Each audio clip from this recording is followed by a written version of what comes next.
এই তিনটা কাজ করেন, আল্লাহর কসম ইবাদতের স্বাদ এমন পাবেন আপনাকে ইবাদত থেকে গুলি করে কেউ সরাতে পারবে না। হায়রে সালহাতু সঙ্গে বুদি দিল খারাস আজমুদে এক জামানা খাকে বাস। অনেক কিছু স্বাদ পেয়েছেন জীবনে, অনেক কিছুর স্বাদ, ভালো খাবারের স্বাদ পেয়েছেন, জেনা হারাম রিলেশন সম্পর্কের মধ্যে স্বাদ পেয়েছেন, ফেসবুকে ইউটিউবে আজেবাজে জিনিস দেখে স্বাদ পেয়েছেন, হালাল হারাম বিভিন্ন ভাবে বিভিন্ন স্বাদ পেয়েছেন। আজমুদে এক জামানা খাকে বাস। একটু পরীক্ষা করে কিছুকালের জন্য মাটি হয়ে দেখেন, একটু কিছুকালের জন্য হারাম ত্যাগ করে দেখেন, ইবাদতের স্বাদ যদি একবার পান দেখবেন যে এর চাইতে স্বাদের আর কিছু নেই। সবচেয়ে মজার জায়গায় সেজদা। আমার মালিককে আমি সেজদা করছি, এই সেজদার বিনিময়ে দুনিয়া এবং দুনিয়ার মধ্যে যা কিছু আছে সবকিছুর চাইতে উত্তম হবে, মালিকের সবচেয়ে নৈকট্য অর্জন হবে। আকরাবু মা ইয়াকুনুল আবদু মির রাব্বিহি ওয়া হুয়া সাজিদ। বান্দা আল্লাহর সবচেয়ে কাছে যেতে পারে যখন সে সেজদায় চলে যায়। প্রধানমন্ত্রীর খুব কাছে যেতে পারলে, প্রেসিডেন্টের খুব কাছে যেতে পারলে আমাদের গর্ব হয়। দুনিয়ার প্রধানমন্ত্রী, দুনিয়ার প্রেসিডেন্ট, দুনিয়ার রাজা, দুনিয়ার সমস্ত মানুষের মালিক যিনি, বাদশাহ যিনি, রব যিনি, সবাই যার গোলাম সৃষ্টি, সেই মালিকের সবচেয়ে কাছে যেতে পারে মানুষ যখন সেজদায় চলে যায়। আপনি যদি মনে করেন আমি সেজদায় আছি, আমার রবের সবচেয়ে কাছে আছি, একবারে সামনাসামনি রবকে পেয়ে আমি নিবেদন করছি সুবহান রাব্বিয়াল আলা, ও আমার মহান প্রভু মালিক আপনি পবিত্র, আপনার পবিত্রতা আমি বর্ণনা করছি। শাহ ওলিউল্লাহ মুহাদ্দিস দেহলভী রাহিমাহুল্লাহ, তার ব্যাপারে একটি ঘটনা বর্ণিত আছে যে তিনি বলতেন, দিলে দারম জওয়াহির পারায়ে ইশকাস্ত তাহবিলশ কেদারত জের গরদোমি সে মেরে সামানে কে মন্দারম। তিনি দিল্লি শাহী মসজিদের ওখানে দাঁড়িয়ে বলতেন, আল্লাহ এমন এক দিল দিয়েছেন আমাকে, এই অন্তরের চতুর্পাশ দিয়ে বড় বড় রাজা বাদশাদের রাজত্ব, এগুলো গুড়গুড় করে ঘুরতে থাকে কিন্তু ভেতরে ঢোকার চান্স পায় না। এর মানে বুঝছেন? মনে করেন একজন আপনার বাড়ির পাশে 2 নম্বর টাকা দিয়ে আঙ্গুল ফেলে কলা গাছ হয়ে গেছে, আপনার বাপেও খোঁচায়, মায়েও খোঁচায়, আপনার নিজের কাছেও খারাপ লাগে যে আমি কি করলাম। হ্যাঁ, আরেকজন হারাম রিলেশন করে 2-4টা সম্পর্ক করে ফেলছে, আপনার কোনো হারাম রিলেশন না, আপনি মনে করতেছেন আরে আমি দুনিয়ার এই ভোগ উপভোগ থেকে নিজেকে দূরে সরিয়ে রাখলাম। তো তিনি বলেছেন আমার অন্তরে এগুলার লোভ, মোহ, পদ, টাকা পয়সা, অমুকে রাজনীতি করতে করতে বিশাল নেতা হয়ে গেছে, এখন তার দেখে কে আর পয়সা ক্ষমতা, কিন্তু আমি তো সেই জায়গায় পড়ে থাকলাম।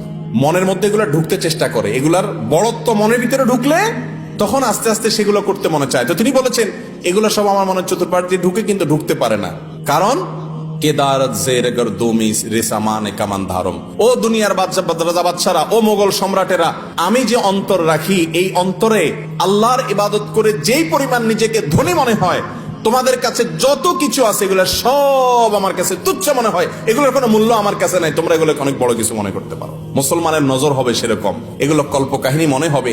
এক সময় আল্লাহর নেককার বান্দারা পৃথিবীতে যারা ছিলেন তাদের কাছে এগুলোই মনে হতো। সাহাবা একরাম, বড় বড় সম্রাটদের মাথার উপরের মুকুট স্বর্ণ দিয়ে তৈরি, মসজিদে নববীর সামনে এনে রাখা হয়েছে। সাহাবা একরাম রিদওয়ানুল্লাহি তাআলা আলাইহিম আজমাইন ইবাদতের স্বাদ পাওয়ার আগে, ইসলাম গ্রহণ করার আগে, যারা একটু ওটের পানি পান করানোকে কেন্দ্র করে শতাব্দীকে শতাব্দী যুগ যুগ ধরে যুদ্ধ করে বেড়াতো, তুচ্ছ জিনিসের জন্য লড়াই করত, সেই মানুষগুলো ওই মুকুটকে, সম্রাটের সেই সোনা খচিত মুকুটকে পাও দিয়া উষ্ঠা মারে লাথি মারতে মারতে চলে যায়। এগুলো তাদের অন্তরে প্রবেশ করতে পারে না, এগুলো তাদেরকে কোনো অবস্থাতে দুর্বল করতে পারে না। ও ভাই, ইবাদতের স্বাদ যদি একবার পেয়ে যান, আল্লাহর কসম পৃথিবীর সব কিছু আপনার কাছে তুচ্ছ হবে, সততা, নীতি আদর্শ আপনার কাছে বড় হবে। আমি আপনাদেরকে আল্লাহর উপরে ভরসা করে বলছি, যদি কেউ ইবাদতের স্বাদ পান না এই অভিযোগ করেন, আপনি টানা 10 দিন 20 দিন এই চোখ দিয়ে হারাম কোনো পর্নোর দিকে তাকাবেন না, কোনো মিউজিক, কোনো গান শুনবেন না, মোবাইলেও না, মোবাইলের বাইরেও না, টেলিভিশনেও না, কোনো দিকেই না। রাস্তা চলবেন, নিজেকে নিয়ন্ত্রণ করবেন, নজর পড়ে গেছে সাথে সাথে নিজেকে শাসন করবেন, ভৎসনা করবেন, আল্লাহর কাছে মাপ চাইবেন, এরপরে আরো সাবধান হয়ে চলবেন। এভাবে 10-15 দিন যদি চোখের জেনা থেকে আপনাকে বাঁচাতে পারেন নিজেকে, ইনশাআল্লাহ আপনি ইবাদতের স্বাদ পাবেন। আপনি রুকু করলে, সিজদা করলে আর উঠতে মনে চাবে না। ভাইরে, আজ আমাদের কাছে নামাজটা বোঝা হয়ে গেছে, আমরা নামাজটা পড়ি একটা বোঝা, পড়ে শেষ করতে পারলে বাঁচি। সাহাবা একরাম, এমনকি আমাদের প্রিয় নবী করিম সাল্লাল্লাহু আলাইহি ওয়াসাল্লাম কিভাবে নামাজ পড়তেন জানেন? আম্মা জান আয়েশা বলেন, তিনি যখন রাত্রের জন্য নামাজ পড়তেন, লা তাসআল আন হুসনিহিন্না ওয়া তুলিহিন্না, নবীজির রাতের নামাজের কি সৌন্দর্য ছিল, আর বলো না। যখন তিনি দাঁড়িয়ে কেরাত পড়তে থাকতেন, এত লম্বা সময় পড়তেন, আমরা মনে করতাম হায়রে রুকুতে আর যাবেন না মনে হয়। রুকুতে যাওয়ার পর সুবহান রাব্বিয়াল আযীম, আল্লাহ পবিত্রতা বর্ণনা করছেন, মালিকের সামনে নিবেদন করছেন তাসবিহ। এত বেশি ভালো লাগা কাজ করতো, নবীজি রুকু থেকে আর উঠতেন না। আমাদের আয়েশা বলেন মনে হতো তিনি আর উঠবেন না, মাথা তুলবেন না। ভয় হতো যে হায়রে এত সময় ধরে তিনি রুকুতে আছেন, কষ্ট হয়ে যাচ্ছে, মাথাটা কেন তুলছেন না। এরপর যখন মাথা তুলতেন, এত সময় ধরে দাঁড়িয়ে আল্লাহর প্রশংসা করতেন, হামদান কাসীরান তাইয়িবান মুবারাকান ফি রব্বানা ওয়ালাকাল হামদ। এতবার এত সময় নিয়ে বলতেন, মনে হয় যে আর সিজদা যাবেন না। আবার সিজদা গেলে একই অবস্থা। সবচেয়ে মজার জায়গায় সিজদা, আমার মালিককে আমি সিজদা করছি, এই সিজদার বিনিময়ে দুনিয়া এবং দুনিয়ার মধ্যে যা কিছু আছে সবকিছুর চাইতে উত্তম হবে, মালিকের সবচেয়ে নৈকট্য অর্জন হবে। আকরাবু মা ইয়াকুনুল আবদু মির রাব্বিহি ওয়া হুয়া সাজিদ, বান্দা আল্লাহর সবচেয়ে কাছে যেতে পারে যখন সে সিজদায় চলে যায়। প্রধানমন্ত্রীর খুব কাছে যেতে পারলে, প্রেসিডেন্টের খুব কাছে যেতে পারলে আমাদের গর্ব হয়। দুনিয়ার প্রধানমন্ত্রী, দুনিয়ার প্রেসিডেন্ট, দুনিয়ার রাজা, দুনিয়ার সমস্ত মানুষের মালিক যিনি, বাদশাহ যিনি, রব যিনি, সবাই যার গোলাম সৃষ্টি, সেই মালিকের সবচেয়ে কাছে যেতে পারে মানুষ যখন সিজদায় চলে যায়। আপনি যদি মনে করেন আমি সিজদায় আছি, আমার রবের সবচেয়ে কাছে আছি, একবারে সামনাসামনি রবকে পেয়ে আমি নিবেদন করছি সুবহান রাব্বিয়াল আলা, ও আমার মহান প্রভু মালিক, আপনি পবিত্র, আপনার পবিত্রতা আমি বর্ণনা করছি, ভালো লাগা কাজ করবে। নবীজি সাল্লাল্লাহু আলাইহি ওয়াসাল্লাম লম্বা সময় সিজদা করতেন, উঠতে চাইতেন না। আর আমাদের অবস্থা হলো নামাজ তাড়াতাড়ি করে শেষ করতে পারলে বাঁচি। নামাজের পরে যদি বৃষ্টি হয়, তো মসজিদের দুয়ারে এসে সবাই এমন ভাবে একত্র হয়, মনে হয় জেলখানায় আছে, বাইরে হওয়ার জন্য সবাই পাগল হয়ে গেছে। ঠিক না ঠিক? ভাইরা আমার, এই ইবাদতের স্বাদ নষ্ট হয় যে কাজগুলোর মাধ্যমে, তার মধ্যে অন্যতম একটা কাজ হলো চোখের গুনাহ, যেটা আজ ব্যাপক হয়ে গেছে। এই জন্য ইবাদতের স্বাদ নাই। আল্লাহ আমাদেরকে চোখের জেনা থেকে বেঁচে থাকার তৌফিক দান করুন। আর এমনি গণহারে গুনাহের কারণেও ইবাদতের স্বাদ কমে যায়। ইবাদতের স্বাদ কমার তৃতীয় কারণ হলো হারাম খানা।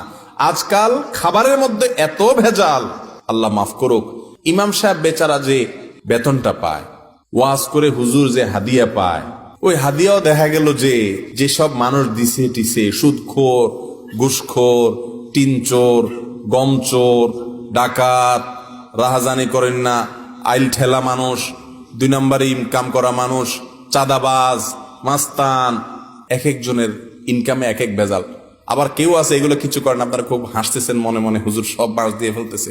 আপনি নিজেও যে বাঁশ খাওয়ার লোক, আপনি বোনের হক দেন নাই, ফুফুর হক দেন নাই বাপের সম্পত্তিতে, তাহলে আপনিও হারামখোর, আমিও হারামখোর হয়ে যাব যদি এই কাজ করি। ঠিক না ঠিক?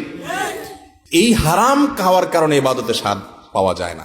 3টা জিনিস বললাম, চোখের জেনা থেকে বাঁচা, সকল গুনাহ থেকে বাঁচার চেষ্টাটা করতে থাকা, আর বিশেষভাবে আমি যা খাবো উপার্জন করব এটা যেন হারাম না হয়, এই দিকটা চেষ্টা করা। তাহলে 3 কাজ করতে হবে, চোখের জেনা থেকে বাঁচতে হবে, সকল গুনাহ থেকে বাঁচার বিশেষ চেষ্টা থাকতে হবে, আর হারাম খানা থেকে বাঁচার চেষ্টা করতে হবে। আল্লাহ আমাদের তৌফিক দান করুন।